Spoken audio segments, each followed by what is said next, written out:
Good morning, and welcome to another service from Buckman Bridge Unitarian Universalist Church, or as we affectionately refer to it, BBUUC.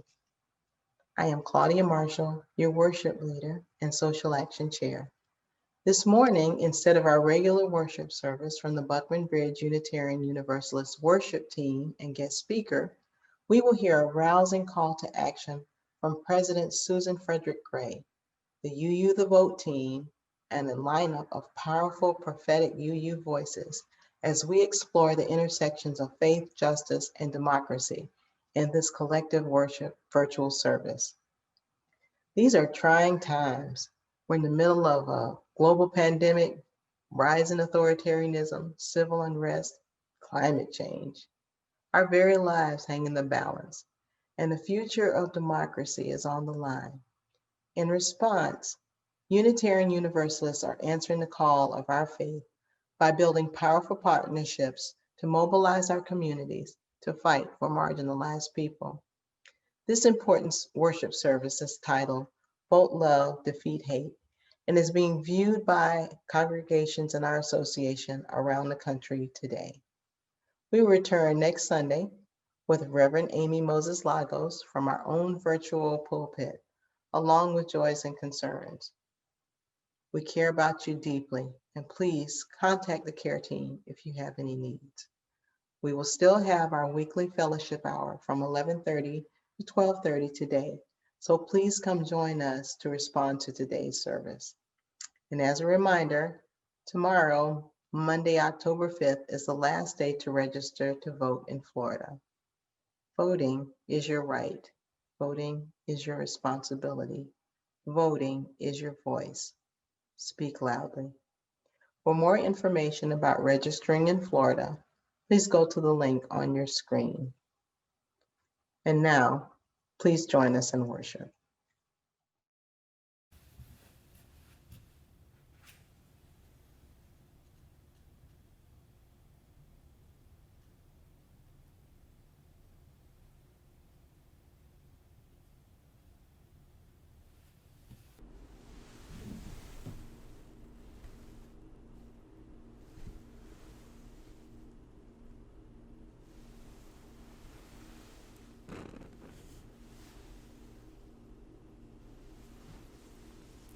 As we light this chalice today, let us not be fooled by the smallness of the flame.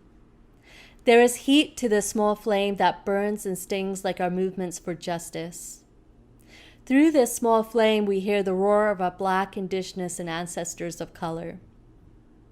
Yet, when we are not responsible keepers of this flame, places sacred to us and loved ones can be harmed.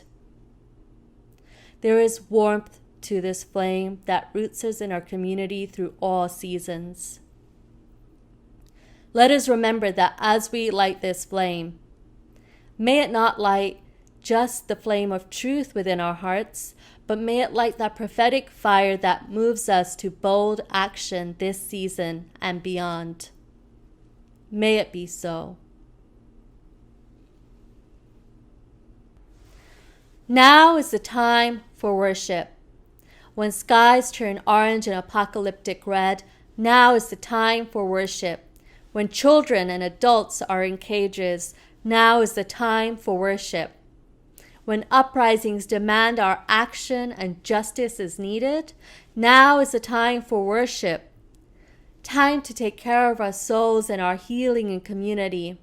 Now is the time for worship. Let us mobilize our spirits. Now is the time for worship. Bring your prophetic grief. Bring your holy rage as we move into this sacred hour. Now is the time for worship. Let the bells toll from steeples and the calls to prayer echo from minarets. Now is the time for worship. Let us gather, friends. Please join me in singing hymn number 131, Love Will Guide Us.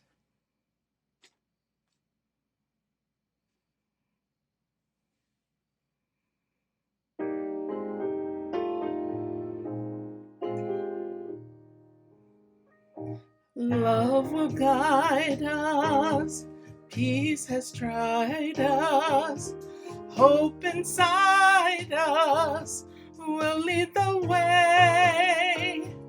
On the road from greed to giving, you can change the world with your love.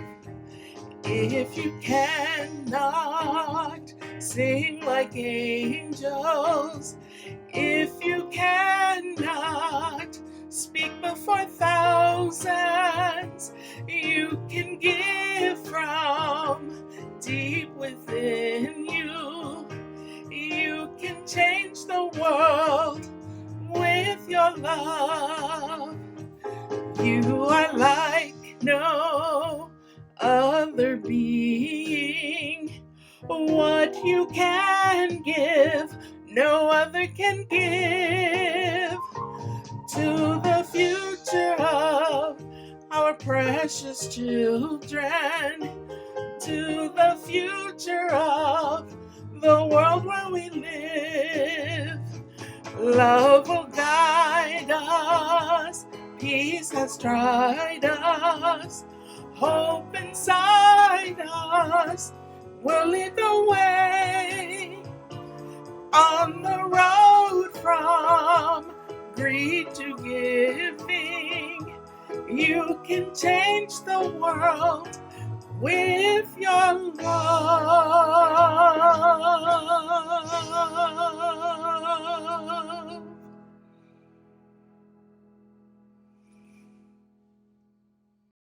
All right, everyone. So gather together because we are going to talk about somebody amazing. Frances Ellen Watkins Harper was born and raised into a free Black family in 1825. Her family lived in Maryland, where slavery was still legal. Being born free in a land where people who looked like you were enslaved was something that inspired both Frances and her family to become abolitionists. When she was very young, both of her parents died, and she went to live with her aunt and uncle. Theirs was an abolitionist household. They worked to end slavery, and they also ran a school where Black children, including Frances, received an education. While still a young teen, she went to work as a housekeeper and seamstress in the household of a Baltimore bookstore owner. Her employers encouraged the inquisitive Frances to use their big library. She devoured books and began to write poetry and essays which appeared in the newspaper. By the time she was 20 years old, her writings were published in her first book, Forest Leaves. In 1850, Congress passed a law that allowed slave catchers to kidnap, enslave, and sell free Black people in states where slavery was legal. Her aunt and uncle fled from Maryland to Canada.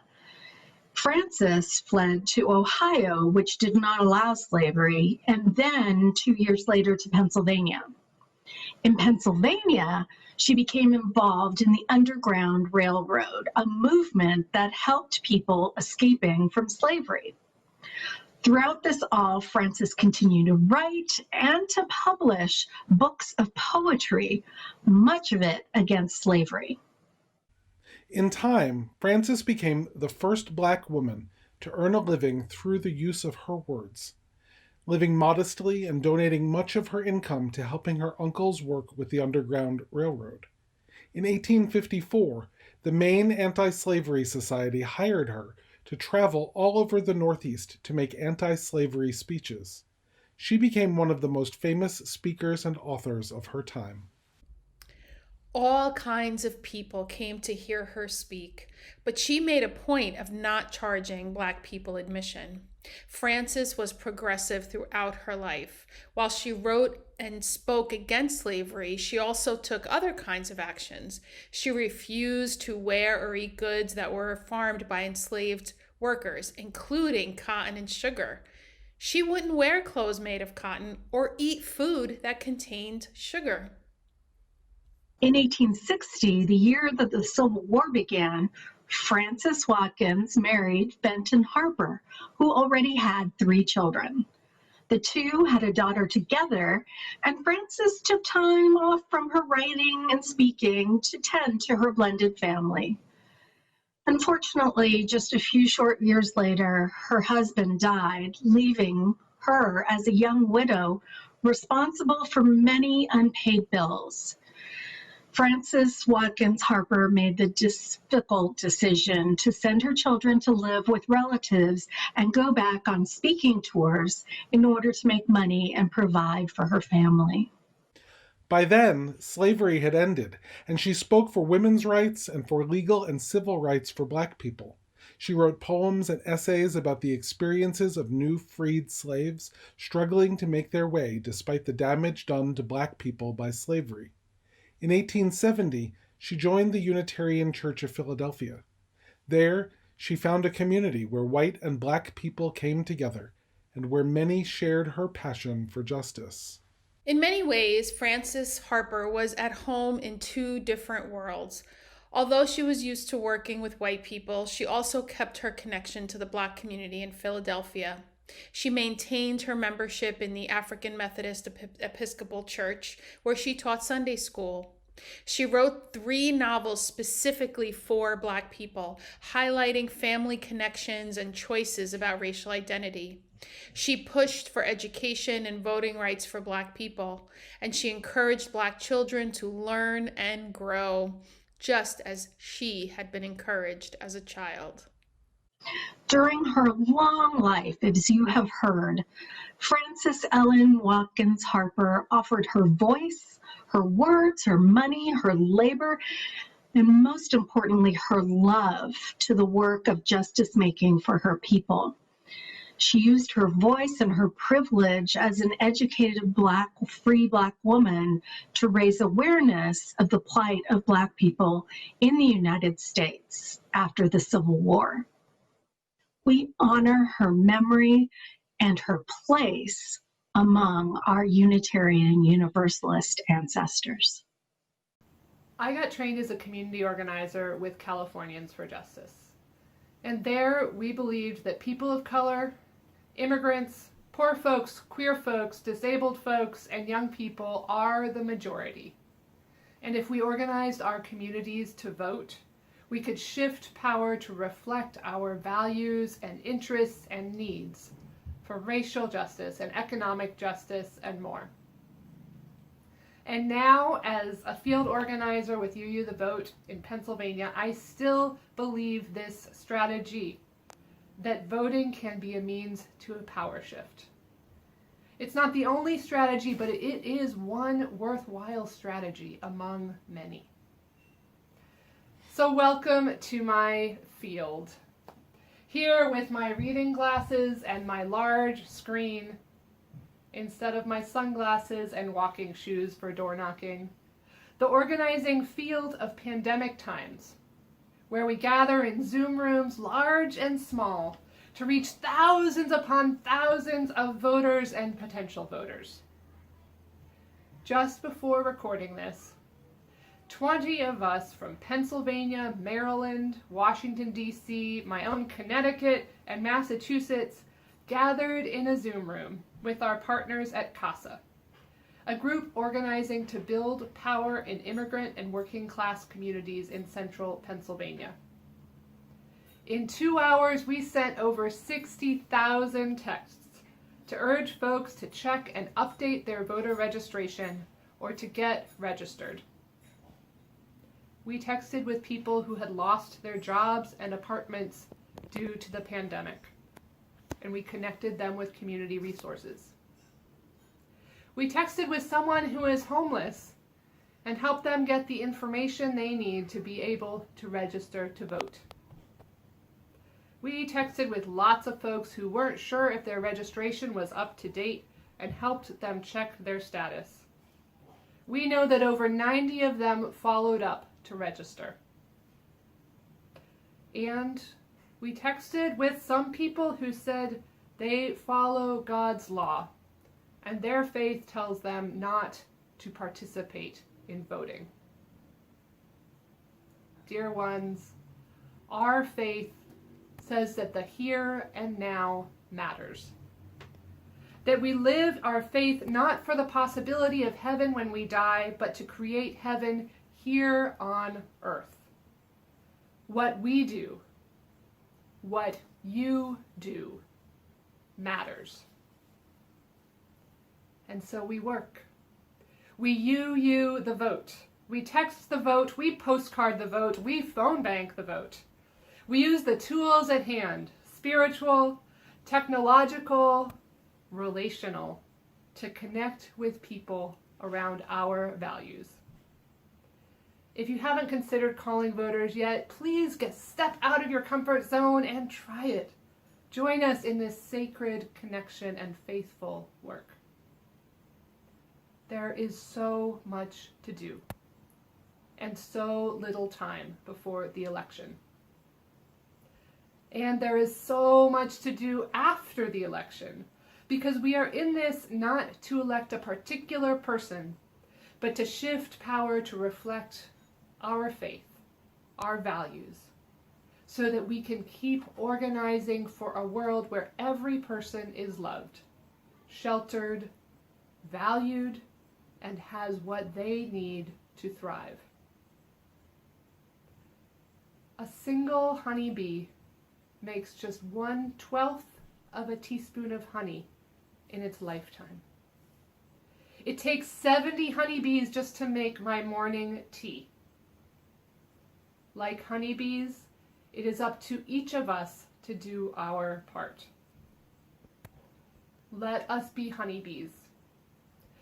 I ask you to do your 1/12 of a teaspoon. Perhaps 2 hours or 10 hours of work. Together it adds up to a whole lot of honey. I invite you to come join us in the virtual field. Make your small bit of honey so that together we as Unitarian Universalists can make gallons and gallons of impact. We who believe in freedom cannot rest. We who believe in freedom cannot rest until it comes. As a song leader, one of the songs that I keep returning to, particularly in these days of uprising and reckoning, is Ella's song, written by Dr. Bernice Johnson Regan and performed by Sweet Honey and the Rock. Its lyrics, which I know some of you are already very familiar with, set to music the words of Ella Baker, an organizer, activist, leader, teacher, a prophet in the civil rights movement. Until the killing of Black men, Black mothers' sons, becomes as important to the rest of the country as the killing of a white mother's son, we who believe in freedom cannot rest until it happens. Ella Baker's words in this song are ones she wrote over 50 years ago, but they could have been written yesterday. And I'll be honest, that reality breaks my heart. It leaves me crying out, will it ever end? For some of us, that question is one that has literal life and death implications that the rest of us cannot fully know. And as much as Ella Baker's words break my heart, they also charge my spirit. Their relevance to today's manifestation of resistance and community reminds me that we are a continuation of something much bigger, much more powerful, much more incredible than this single moment in our history. Our struggles to affirm the humanity and basic rights of Black and brown lives in this country and world, they did not begin with us, and they will not end with us. We who believe in freedom cannot rest. We who believe in freedom cannot rest until it comes. Now, I admit it took me several years of singing these words to realize that Ella Baker probably wasn't telling me, Ren Wadiyat Mustafa Taha Hamami, personally to never rest. No. In fact, none of us as individuals should be asked or expected to never rest. But all of us who believe in freedom, as a collective, as a community, we cannot rest. Ella's song, Ella's words are a charge for all of us together as a movement to never rest. We cannot stop fighting, we cannot stop creating, we cannot rest until freedom in its truest and most universal form exists in our world. Our faith as Unitarian Universalists who don't all agree on what happens after this life can all believe that what happens in this life matters so deeply that we have been called heretics, broken unjust laws, and probably gotten ourselves on more than one government list to make it known that we will not rest until freedom for every last one of us comes. And to be that unceasing, everlasting, perseverant, irritatingly prophetic movement that never rests, we need to reaffirm, deepen, and reaffirm our connections to each other as Unitarian Universalists. To remember that if we do this work together, we can not rest. And just as important, to be a true continuation of that much bigger, much more powerful, much more incredible freedom movement, we not only need to sustain our relationships within our faith, but we must build and sustain the relationships with communities and frontline liberators who have been leading the way to universal freedom for generations. We who believe in freedom cannot rest and cannot rest when we act as a truly interdependent collective. When we are carrying our load on the way to liberation, remembering that we are part of a movement reminds us that we are not carrying that load alone. Like a choir whose singers stagger their breathing to make sure a single note remains an unbroken sound, or a hospital that runs non-stop with a rotating staff, like migrating geese who take turns leading, following, or resting in their flying formation. We cannot rest, and we can not rest until freedom comes if we sustain our connections to one another. We need each other so that when we as individuals do rest, we know our movement towards universal freedom carries on, waiting for us to return and temporarily relieve another of their liberation load. As we count down the days to Election Day, we know that no matter the outcomes, our work will continue. We will not rest. We can not rest if we take care of each other and our shared vision for universal freedom that is possible, knowing that each and every one of us is doing the same for all of us. And knowing that our collaboration in this moment is a continuation of a movement that knows there will come a day when we, all of us who believe in freedom, can finally rest. We who believe in freedom cannot rest. We who believe in freedom cannot rest until it comes. May I be light in you. May you be light in me. Into our hearts, into our souls, let love abide. May I be love in you. May you be love in me. From this place out to the world for all time.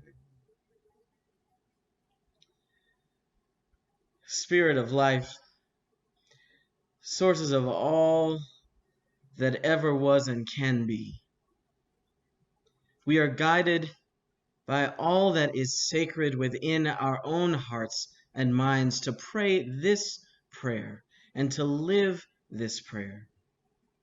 We offer up this simple and profound hope that we may be light, give light, and receive light in all the places we call home and in this sacred space that reaches across miles and experiences. That we may be love, give love, and receive love out in the world. May we never forget the impact and power of our voices. May we never lose sight of the songs in our hearts. D. Blanchard reminds us that they can be heard as songs of love or of longing, songs of encouragement or of comfort, songs of struggle or of security and care. But most of all, they are the songs of life, giving testimony to what has been, giving praise for all we're given, giving hope for all we strive for, and giving voice to the great mystery that carries each of us in and out of this world. Today, we hear those songs in all the ways we are learning and growing as communities of faith, hope, and love. We hear them as little ones become young ones. We hear them as loved ones pass from this life and into the unknown. And we hear them in the streets and at our polling places as people of faith and conscience pave the way for a better world, a better understanding, deeper care and accountability.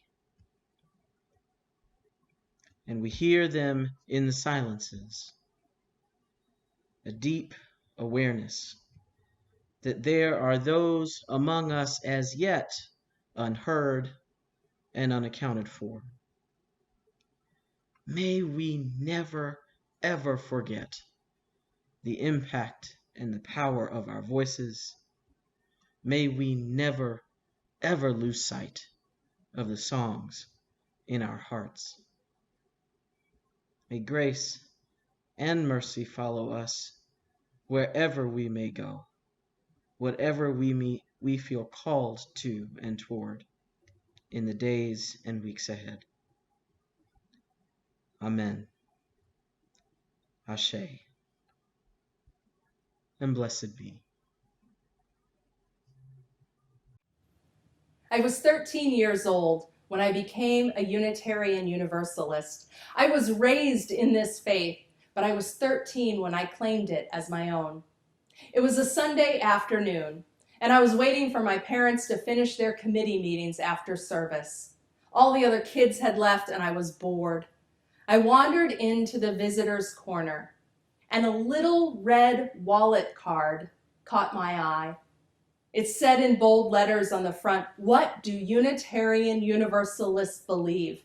My 13-year-old self wondered, what do Unitarian Universalists believe?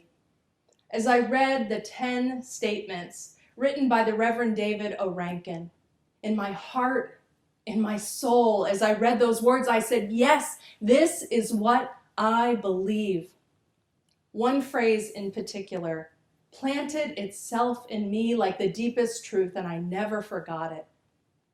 We believe in the motive force of love. It was in that moment when I knew that this was my religion.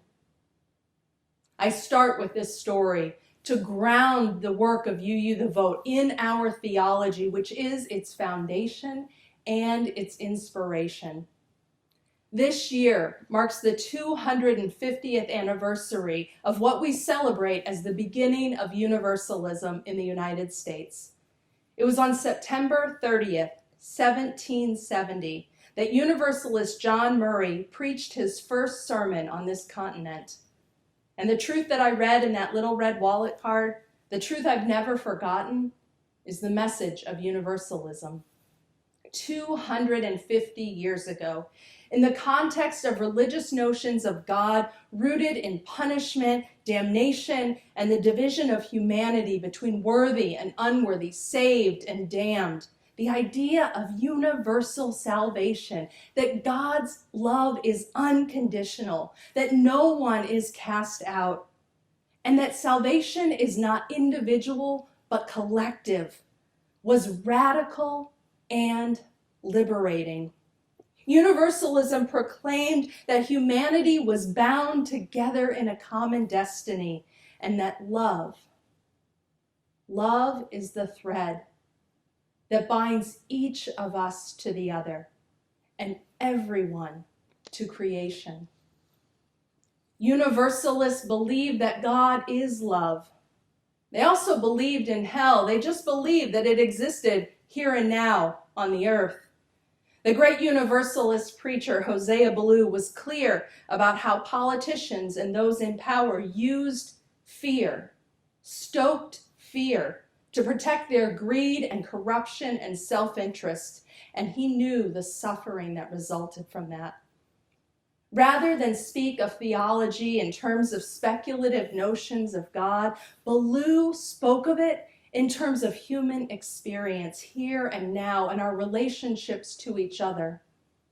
A society that lives out the motive force of love would be one that fosters joy and liberation and thriving for all people.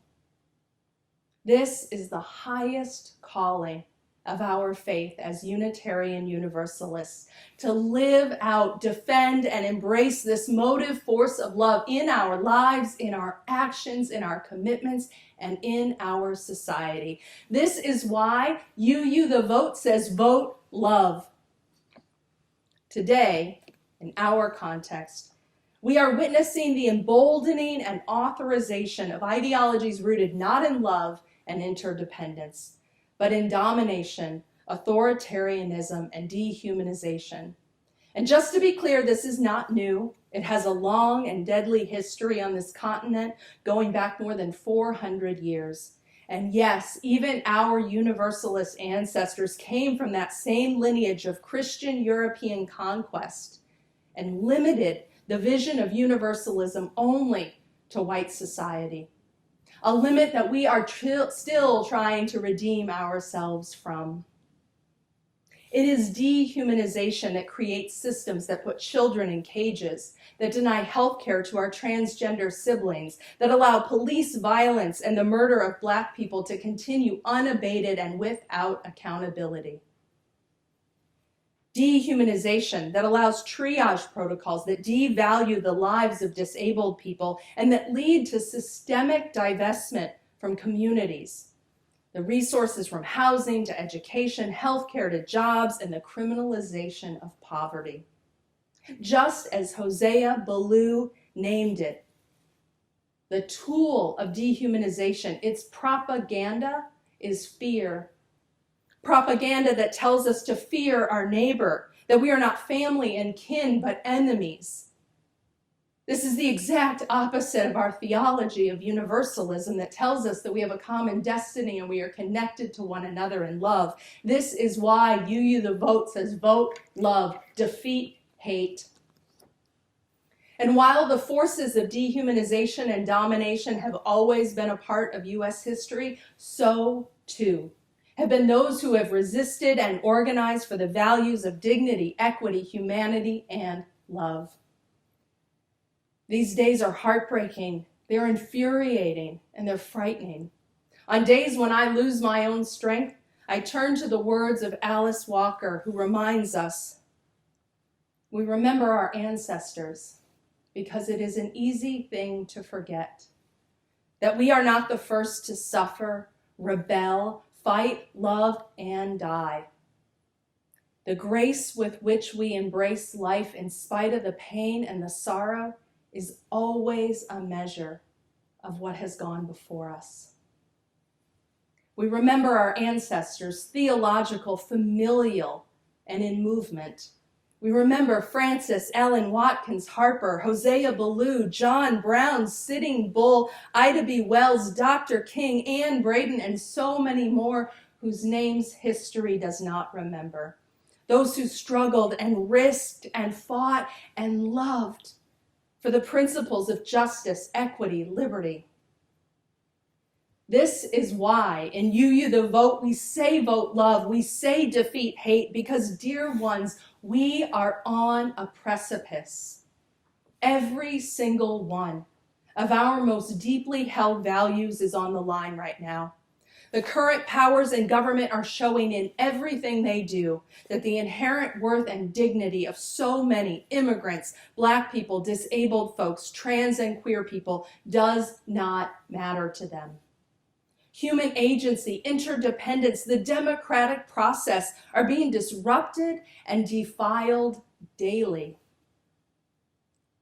It is a radical act of faith to not only continue to believe in all of our cherished principles, but to demand them by speaking out, taking risks, organizing, leveraging our resources, and building networks of solidarity and power to protect one another and these values. We are on a precipice, and our actions right now will affect whether we have a chance to continue to bring our bold values forward, to rebuild, expand, and strengthen our democracy, to confront police violence, to upend racial inequity, to change divestment from communities, and make moves to protect the climate. Now is the time to draw on the grace, the courage, and the strength of all those who went before, to widen our comfort zones, and to do all we can to vote love and defeat hate. If you haven't taken any form of action yet, sign up for a shift with You the Vote. I can tell you that it's fun. And if you've written postcards to voters, but you feel nervous about phone banking, do it with your fellow UUs. And if you've been all in with You the Vote from the beginning, keep it up and start planning for how you will show up and organize after November 3rd. Because democracy will not be restored in one election. It's been under systemic attack for decades, and justice will not roll down like waters in one election. Voting matters. It's absolutely critical, but it is not the end. It is just one piece of the long haul work of organizing for a future where all are free and where all can thrive. Will you show up in the streets, set up to contribute to a bail or legal assistance fund, open your church building to protesters needing refuge from state repression, tap into your own endowment or discretionary funds to make sure that grassroots organizers have the funds they need for their work? There is so much to do. And our faith calls us to love more radically, to give more generously, to believe more fervently that another world is possible, and be willing to be all in for that future. As you've heard me say many times before, this is no time for a casual faith, no time for a casual commitment to what you hold most dear. And this is no time to go it alone. Friends, we are in this work together. I invite you to be deeper in this work of You the Vote with us. May we remember that we are held by love always. May we remember that we are held by and with one another. And may we all together be all in today, tomorrow, next month, and next year for justice, for love, for democracy, and for a future that is free and thriving for all people. May it be so.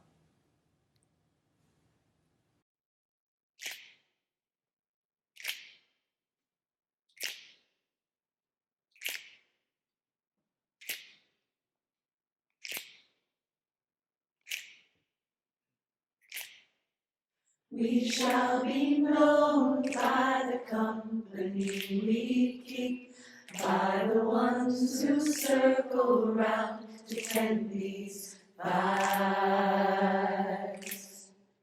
We shall be known by the ones who sow and reap the seeds of change alive from deep within the earth.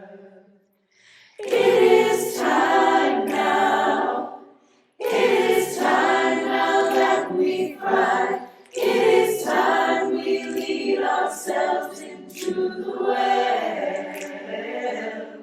It is time now, and what a time to be alive. In this great turning we shall learn to lead in love. In this great turning we shall learn to lead in love.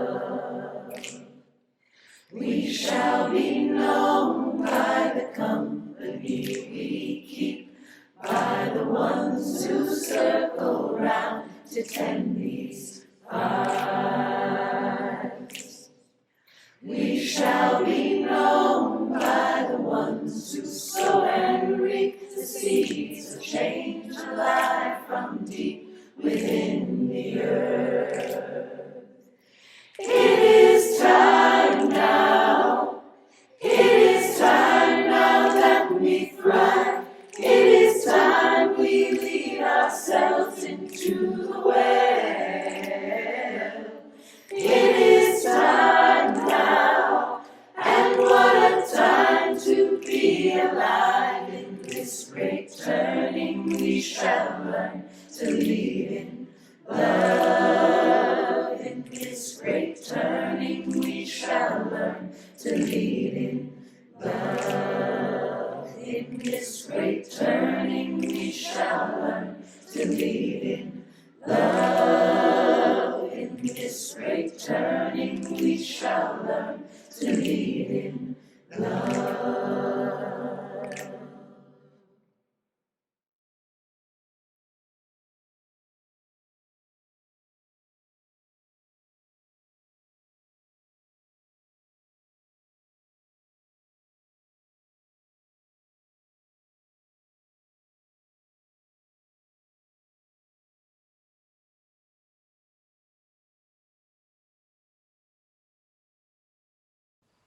In all of the major religious traditions, people have marked time in seasons.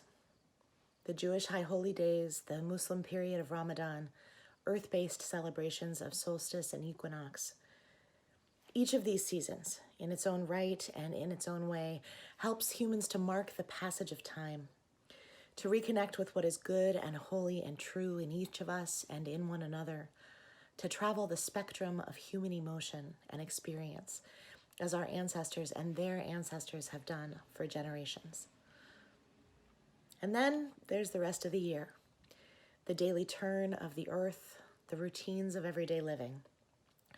In the Christian tradition, these periods between the major liturgical seasons are known as ordinary time, the weeks when people carry on with the regular duties and rituals of work and family.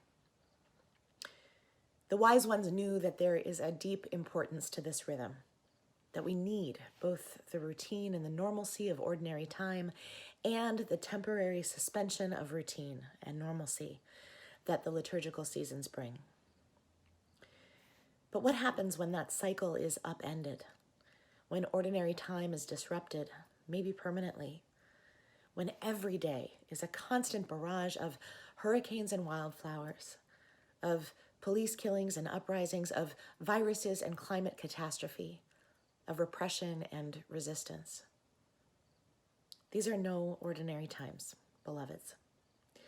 But our yearning persists Perhaps not for ordinary time, with all the ways the status quo is brutal to so many among us, but for extraordinary time. A time when hope is plentiful, when justice is pervasive, when community is resilient, and when love governs us all. Our Unitarian Universalist faith compels us to be builders of extraordinary time, even in the midst of profoundly abnormal ones. Our faith compels us to claim our agency and take action, even as our broken systems strain to keep us passive. To affirm the inherent worth and dignity of every single one of our human siblings by refusing to accept brutality and repression. To lean in to our radical interdependence by working together, organizing our communities to be powerful and prophetic in the face of all the forces that would dehumanize and kill us. Right now, UU the Vote is working ceaselessly to build this kind of extraordinary time. Across the country, hundreds of our congregations are mobilizing volunteers in deep partnership with local and national partners. UUs have reached out to hundreds of thousands of voters with texts and postcards and calls, on track for 1 million before November. We have had deep conversations about the issues that are central to our deepest values. We are fighting voter suppression, mobilizing those who have been disenfranchised, registering neighbors who've never had the chance to make their voices heard. And we are also building power and resources and connections to face together whatever comes after November 3rd. So today, we are asking you to join with us in building this extraordinary time that we are all yearning for. And to mark this threshold year of 2020 and all the possibility and peril it represents, we are inviting every single Unitarian Universalist to help us move into the future, toward extraordinary time in November and beyond, by making a gift to UU the Vote. And since numbers are significant, we want to encourage you to consider a gift that honors the number 2020. Perhaps you are someone who could make a gift of $2,020, an amount that would fund 50,000 calls to voters in critical states. If this is you, now is the time for your generosity. Or maybe you're someone who could give $202 or $20.20 or some multiple of those numbers, helping us pay for fellowships and organizers and staff across the country who are coordinating our phone banks, working with state advocacy networks, building infrastructure of volunteers that's going to last us far beyond this election. Or maybe you, like so many among us, are suffering financially during this time, but maybe your gift of $2.02 can be a symbolic gesture that we are all one, that we are working together to build this extraordinary time. Together, friends, as Unitarian Universalists, we are doing extraordinary things in these abnormal and heartbreaking times. And there is so much more to do. Please, give as generously as you are able.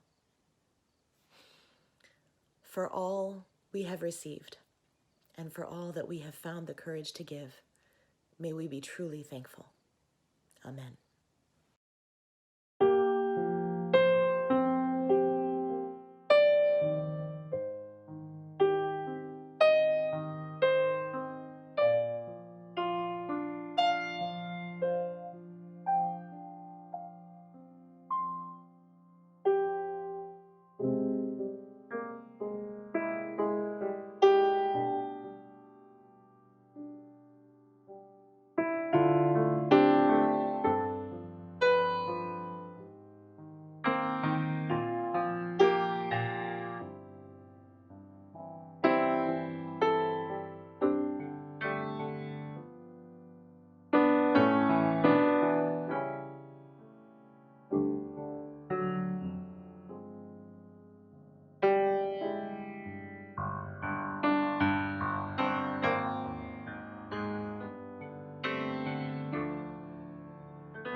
Hi, I'm Nicole Presley, National Organizer of You the Vote, and I'm so honored to be a part of You the Vote and a part of this special worship service.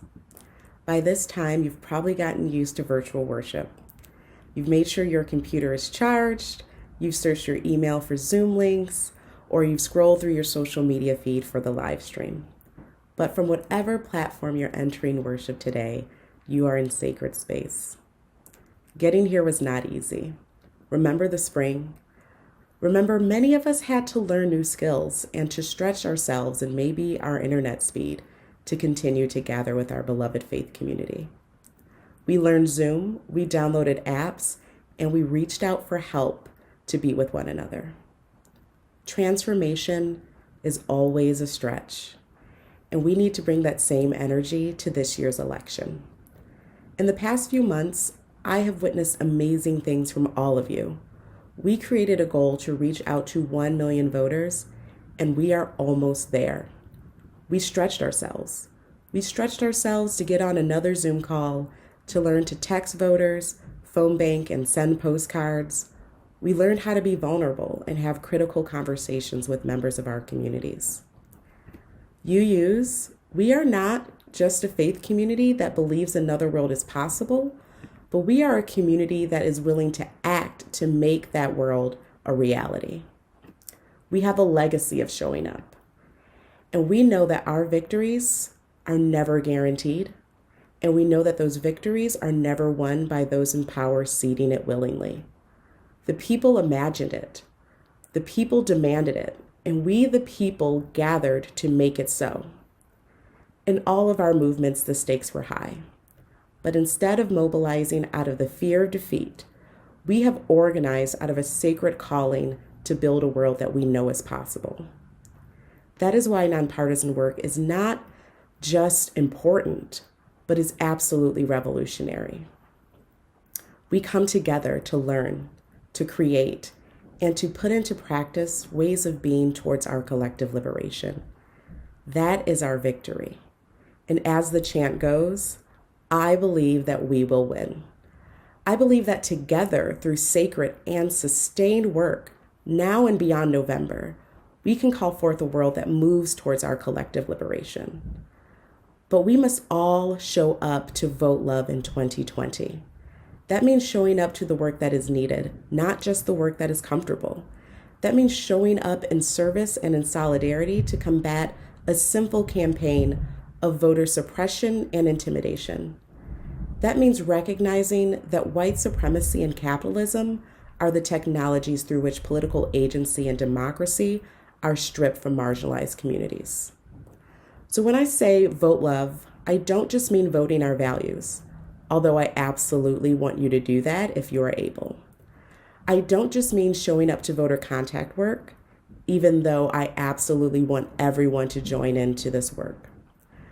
I mean centering the oppressed, working to free them all, to defend Black lives, to fight for climate justice and healthcare for all, for reproductive justice, and for safe and thriving schools and communities.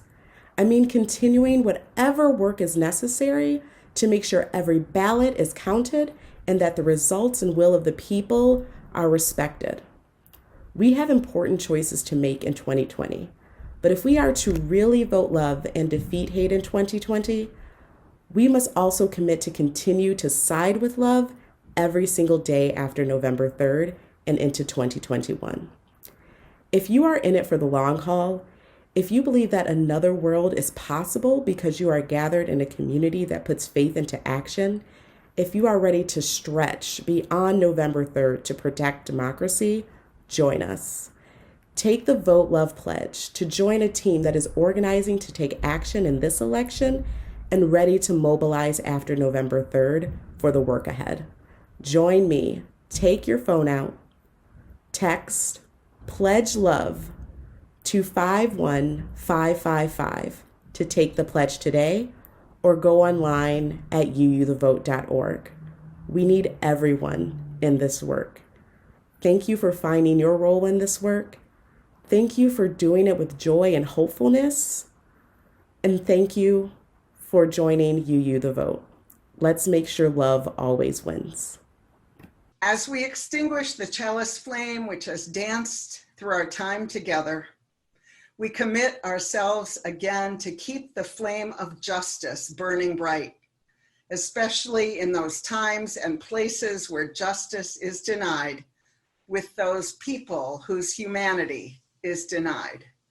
And never will we extinguish the flame that burns in our communities, the flame of love, the flame that burns in our hearts, our minds, our spirits, and our bodies, the flame that burns in our care for one another in our communities. Friends, I offer you these words from the Reverend Darcy Roque. There is too much hardship in this world to not find joy every day. There is too much injustice in this world to not right the balance every day. There is too much pain in this world to not heal every day. Each of us ministers to a weary world. Let us go forth now and do that which calls us to make this world more loving, more compassionate, and more filled with the grace of divine presence every day. Every day. Every day. Please join me in hymn number 1017, Building a New Way.